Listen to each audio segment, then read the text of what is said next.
영상이 잘 보이십니까? 박박머리에 하얀 마스크를 하고 골목길을 걸어 나오는 자가 바로 오늘 영상의 주인공 고한석입니다.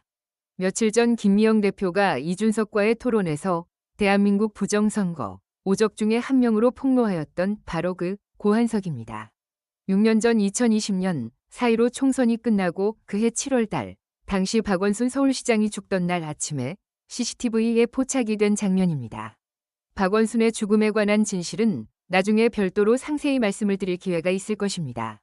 이 자는 대한민국의 부정선거의 진상을 누구보다도 속속들이 잘 알고 있는 자입니다. 북괴가 오랫동안 공들여 키워온 고정간첩입니다. 오늘 보실 영상은 저희들이 6년 전에 유튜브에서 삭제되기 전 저희 보안사 채널에 올렸던 영상입니다.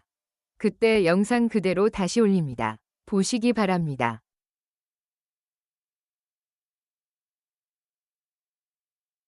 고 박원순 서울시장의 전 비서실장 고한석은 보통 인물이 아닙니다. 북한이 지난 30여 년에 걸쳐 공들여 키워온 고급 두뇌입니다. 박원순 서울시장의 성추문 뒤치다거리나 하는 그런 인물로 보아서는 절대로 안 됩니다. 그는 지난 4월 초 4.15 총선이 있기 며칠 전 양정철이 급히 박원순 서울시장의 비서실장으로 꽂아 넣은 인물입니다. 그는 전적으로 4.15 총선에 사용될 서울시, 경기도, 인천시의 총 유권자 전산 원본 데이터를 취합 정리하여 중앙선관위와 함께 소위 빅데이터를 운영했던 총지휘자였습니다. 그런 그가 이번 박원순 사건으로 인해 예기치 않게 수면 위로 떠올랐습니다. 박원순 사망 이후 곧바로 사표를 던져 사라졌다가 박원순과의 마지막 전화 통화자로 드러나 본의 아니게 세상에 그 존재가 알려진 자입니다. 양정철이 지난 4.15 총선 전 선거는 빅데이터를 활용하는 과학이다 라고 공공연히 말하고 다니던 기억이 나실 겁니다. 이는 바로 고한석을 두고 하는 말이었습니다. 고한석은 한국 내 몇 안 되는 빅데이터의 전문가 중 한 사람입니다. 특히 선거 전문 빅데이터 활용에 있어서는 한국 내 최고 전문가입니다. 그런 그가 4.15 총선 며칠 전에 양정철에 의해 박원순 서울시장의 비서실장이란 타이틀을 달고 선거판에 투입되었습니다. 이것이 무엇을 의미하는지는 바로 짐작이 가실 것입니다. 이미 다 아시다시피 고한석은 지난 1990년대 초 남조선 노동당원으로 김일성에게 충성 맹세를 한 자입니다. 간첩단 사건으로 징역 1년 6개월에 집행유예 3년을 선고받은 자입니다. 출소 후 도미하여 하버드대에서 케네디 대학원 공공정책학 석사 학위를 받았으며 곧이어 SK에 입사, 차이나 IT 인터넷 사업개발팀장으로 중국에서 4년 동안 일했습니다. 노무현 정권 때 열린우리당이 창당된 이후엔 정치권에 투신하여 열린정책연구원, 정책기획연구원과 민주연구원 부원장을 지내기도 했습니다.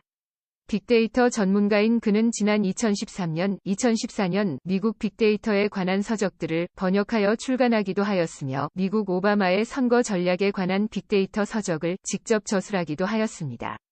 고한석은 빅데이터 최고 전문가입니다. 그런 그가 지난 4.15 총선에 투입되어 서울, 인천, 경기 지역의 총 유권자 전산 데이터를 주물렀습니다. 당연히 박원순 서울시장, 이재명 경기도지사, 박남춘 인천시장에게 유권자 전산 데이터를 전달받아서 지난 4.15 부정선거에 활용하였습니다. 즉 양정철, 조혜주, 고한석, 이근영 이 네 사람은 4.15 부정, 조작선거의 주범 4인방입니다. 실질적으로는 고한석이 빅데이터 활용의 총지휘자라고 볼 수 있을 것입니다. 고한석은 원래 박원순의 사람이 아닙니다. 북한의 오더로 현 집권 세력이 4.15 총선을 위해 잠시 박원순의 비서실장으로 꽂아 넣은 인물입니다. 모든 일을 원만히 하기 위해 서울특별시장의 비서실장이란 타이틀로 포장이 되었던 것입니다. 그러나 업무적으로나 신분적으로나 박원순과의 관계가 결코 원만하지는 않았을 것입니다. 한국의 경찰이나 언론들은 더 이상 고한석에 대해 언급을 하지 않을 것입니다. 그는 곧 수면 밑으로 다시 사라질 것입니다. 그러나 우리 국민들은 그를 반드시 기억하여야 합니다. 그는 지난 4.15 총선 때 대한민국 유권자들의 전산 데이터를 제 마음대로 주물렀던 자입니다. 박원순의 죽음이 고한석과 무관하지 않습니다. 즉 박원순이 현 집권 세력과의 대립에서 고한석이 주물렀던 빅데이터에 관한 카드를 슬쩍 내밀었다가 이번에 당했을 수도 있다는 의미입니다. 박원순과 같은 카드를 이재명이 똑같이 가지고 있다가 이번에 박원순이 제거됨으로써 이재명의 카드가 그 폭발력이 2배로 더 커진 것입니다. 그래서 이재명이 이번에 무죄 선고를 받은 것입니다. 이재명은 박원순과 달리 언제 그 카드를 써야 하는지를 잘 알고 있습니다. 그래서 그가 이번에 살아난 것입니다. 그러나 그 유효기간이 언제까지 갈지 그 누구도 알 수 없습니다. 그린벨트니 문준용이니 하는 카드들은 이미 드러난 이슈이므로 카드로서의 폭발력은 그리 크지 않을 것입니다. 향후 이재명의 제주 넘기가 볼만할 것입니다. 지난 2013년 초 고한석의 빅데이터에 관한 인터뷰 동영상을 첨부합니다. 그가 얼마나 빅데이터에 관한 전문가인지를 알 수가 있을 것입니다. 기존에 정당이든 기업이든 홍보나 마케팅을 할 때는 주로 이제 그 TV 광고와 같은 이제 매스미디어를 이용해서 홍보를 했습니다. 뭐 좀 더 좁혀서 얘기하자면은 지역이나 그룹별로 좀 타겟팅을 해서 그런 그 홍보를 진행을 했는데요.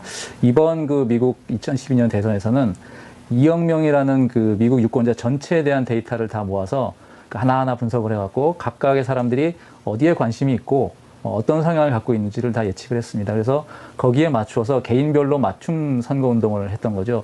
그러니까 그 한 명당 그 정보를 약 1000개 이상을 저장을 해서 데이터베이스를 구축했다고 합니다. 그래서 그 사람들이 무슨 생각을 하고 있고 어떤 얘기들을 하는지에 관심을 기울였기 때문에 일부에서는 마이크로 타겟팅이라는 말 대신에 마이크로 리스닝이라는 용어를 또 좋아하기도 했습니다.